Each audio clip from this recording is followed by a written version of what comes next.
اوضاع ژله‌ای و اپوزیسیون تخیلی نامنعطف.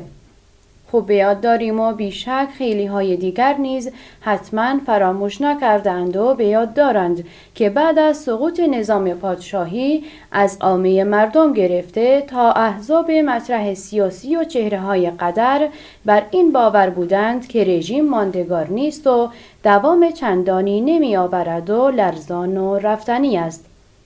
در مراودات روزانه، اعلامیه، بیانیه، مقاله، نشریات و سخنرانی‌های خود این موضوع را در کوی و برزن فریاد می‌زدند. اما همین رژیم مارمالادی لرزان قریب به نیم قرن دوام آورد. آیا تمامی مخالفین جمهوری اسلامی برای یک بار نیز اگر شده از خود پرسیدند که دلیل بقای چنین رژیمی برای چنین مدتی طولانی چیست؟ قطعاً عوامل مختلفی دخیلند، اما هیچگاه نباید فراموش کرد که بخشی از علت ماندگاری و سلطه رژیم اسلامی خود اپوزیسیون با این شیوه رایج سیاست و سیاست ورزی آن است. در این 40 سال ایران را به قهقرا برد، جنایات بیشماری را مرتکب شد، برخلاف وعده هایی که داده بود، نه شهرها بلکه کل ایران را ویران و گورستان ها را آباد و حتی سطح زندگی را چنان پایین کشیدند که جمعی از مردم ناگزیر به گورخوابی در گورستان ها شدند.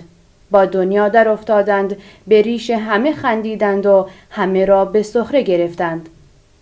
الحق نمی شود کتمان کرد که در برخی زمینه ها رشد قابل ملاحظه‌ای را نصیب ایران کرده‌اند که گوی سبقت را از جمع زیادی از کشورها رو بوده و یک تاز میدان هستند و مدال اولین ها را به سینه زدند. به تناسب آمار جمعیتی اگر در نظر بگیریم مقام اول جهانی در اعدام، دارای رتبه اول در فرار مردم از سرزمین خود، دارای شتابی لحظه‌ای برای کسب مقام اولی شدن در زمینه‌های بی‌اعتباری جهانی، گرانی، فقر، بیکاری، اعتیاد، ناامیدی از آینده، سقوط سن اعتیاد و فحشا، فرار نخبگان، سقوط جامعه ایران در عرصه‌های مختلف و صدها بلیه دیگر که غیر قابل شمارشند. جامعه ایران را در تمامی عرصه‌ها به لبه پرتگاهی مهیب کشانیده و در برخی موارد نیز دچار سقوطی فاجعه بار نمودند. اگر تا دیروز مردم حتی از نجوای زیرلبی بیان اعتراض و نارضایتی واهمه و ابا داشتند، امروز نه فقط در عرصه‌های سیاسی، اقتصادی، مدیریتی، اجتماعی، بین المللی و غیره که در زمینه اعتقادات و ایدئولوژیک کل سیستم را به سخره گرفته و دستمایه طنز و لطیفه و جوک نمودند. آنها آشکارا در مقابل مزدوران ریاکار و متملق ایستاده و با بیان و انعکاس بخشی از آلام و رنجهای بیشمار خود میگویند و فریاد حق‌خواهی خود را سر میدهند و در برخی موارد نیز در هنگام مواجه شدن با سماجت و وقاحت مأموران رژیم آنها را گوشمالی میدهند.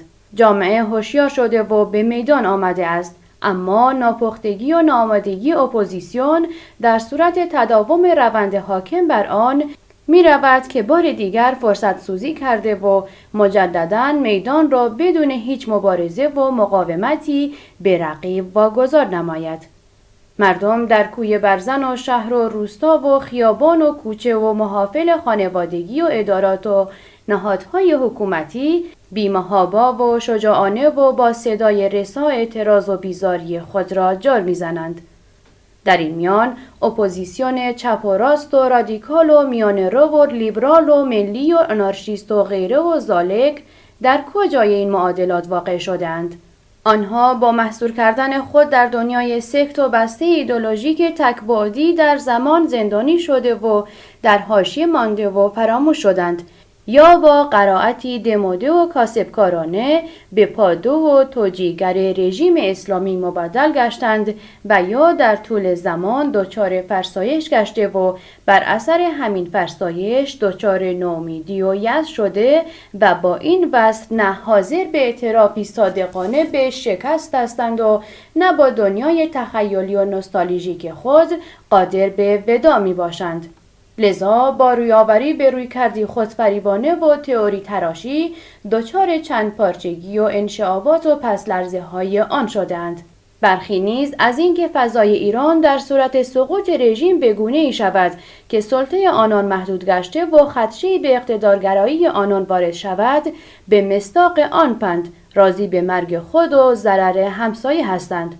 جامعه ایران از فرط فشار، خفقان، گرانی، ستم و بیداد به تنگ آمده و در آستانه انفجار است.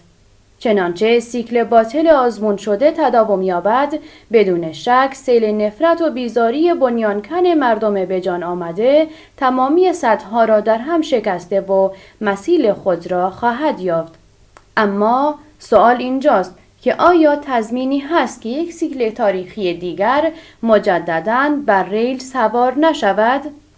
آیا با اپوزیسیونی که هم جایگاه و نقش تاریخی خود را فراموش کرده و هنوزم قادر به تفکیک صف خود از صف موازی سازی شده رنگین کمان گسیل شدگان و گماشتگان اپوزیسیون نمای مجعول تفکیک نماید، میتوان نسبت به آینده امیدوار بود؟